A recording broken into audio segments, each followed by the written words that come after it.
said they would be secure has fallen. The night the CIA in Washington... The shooting has... The satellite changed everything. It changed the way we saw war. It changed politics. And it could transform a distant spark into a global crisis. Next we have West Bank Palestinians, WTN. We have elements for a raw package of receiver 33. Oh, hey, let me get pressure up. Today, we take the instantaneous transmission of images from around the world for granted. Are you going to feed in the tape? You know? But 30 years ago, it took more than a day to get TV news film from Vietnam to the living room.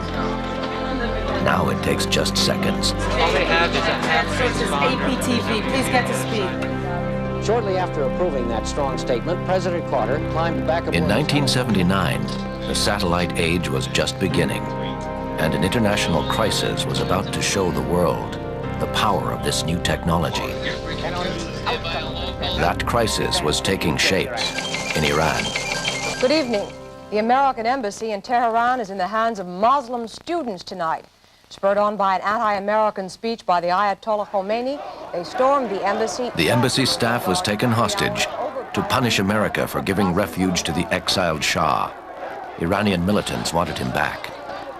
Americans were still in shock over their humiliating defeat in Vietnam. Now their evening newscasts were flooded with new images of hatred. Pictures of Americans being abused by jeering militants. It was horrible, just horrible. This attempt to show America as blinded and demeaned and humiliated by these extremists. And it was clear that they prepared each of these shows to coincide with America's evening news.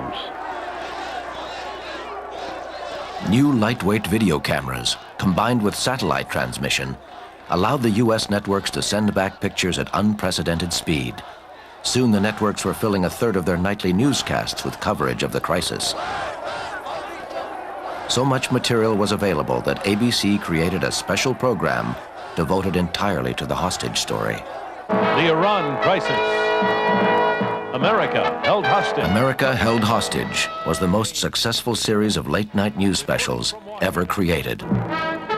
This is ABC News Nightline. Its successor would do even better. Ted Koppel.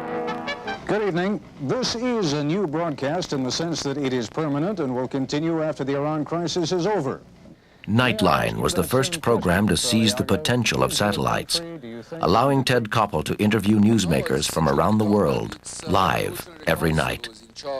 In the early days of the crisis, the Carter administration decided it could exploit the new media environment. There was a decision that I, the spokesman, would take the lead in going out every day to express our concern, our outrage, our determination to see this thing through.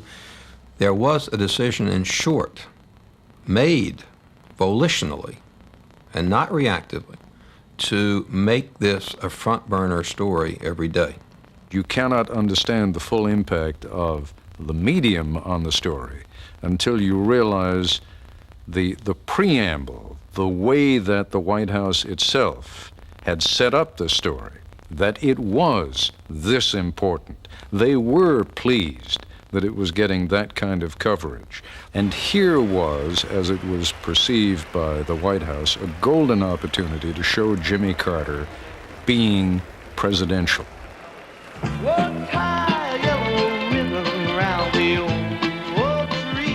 Yellow ribbons on graves. For now, at least, Iran is good politics for Jimmie Carter. President Carter was doing much better. In the early months of the hostage crisis, Jimmie Carter enjoyed overwhelming support from the American public. It was a sensational turnaround for a president who had been fighting an energy crisis, a recession, and deep divisions within his own party. The nightly newscasts were attracting huge audiences, but with negotiations deadlocked, there was actually little news to report. The pictures from Iran were becoming routine, and the networks were desperate for fresh angles. As of right now, I really don't have any fears. NBC obtained the first interview with an American hostage, Marine Corporal William Gallegos.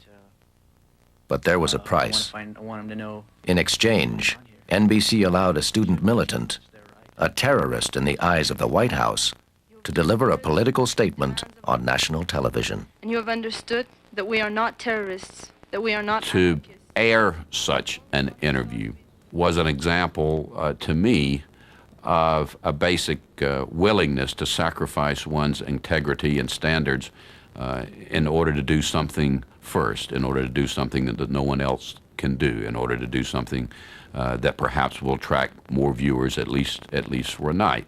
Good evening. The situation in Iran goes from bad to worse. Now on the 34th day of the 65 American hostages are still in the 69th day of the Iran crisis. On the 74th day of captivity, 31st day of captivity for those 50 Americans in Iran. Under the pressure of those pictures, under the repetitive nature, not merely of America held hostage, but Walter Cronkite signing off at the end of every CBS show by saying, day 180, day 220. I mean, pow, pow, pow. The president, of course, decides that, in fact, he will use the military option after all. A dramatic U.S. commando raid into Iran failed early today. Carter was overpowered by images of a story he no longer controlled, and his gamble to resolve the crisis ended in disaster.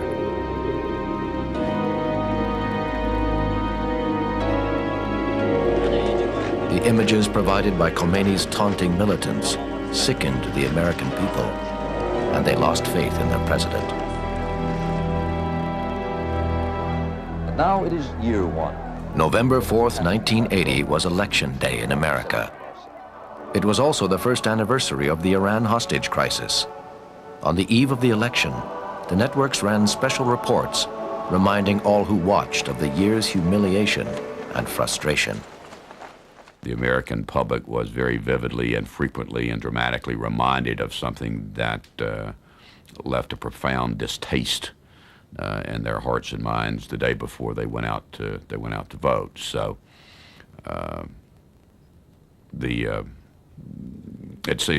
it seemed clear to me again the evening, Monday evening before the election on Tuesday, when I saw the poll numbers from that day's tracking, that the election was indeed lost. The United States was perceived to be impotent. And who was the personification of that impotence? The president, Jimmie Carter.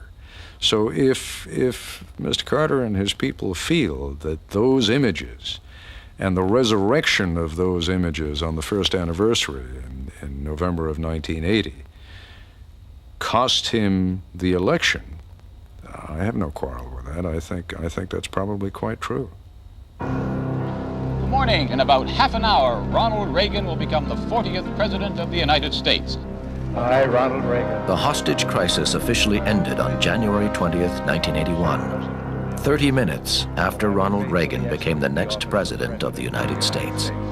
United Press International reporting just 2 minutes ago that the hostages are freed.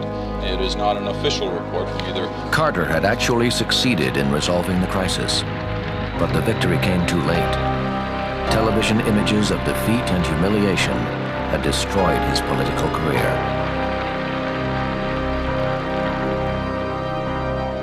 The new president had a plan to make sure that would never happen to him. We are Americans.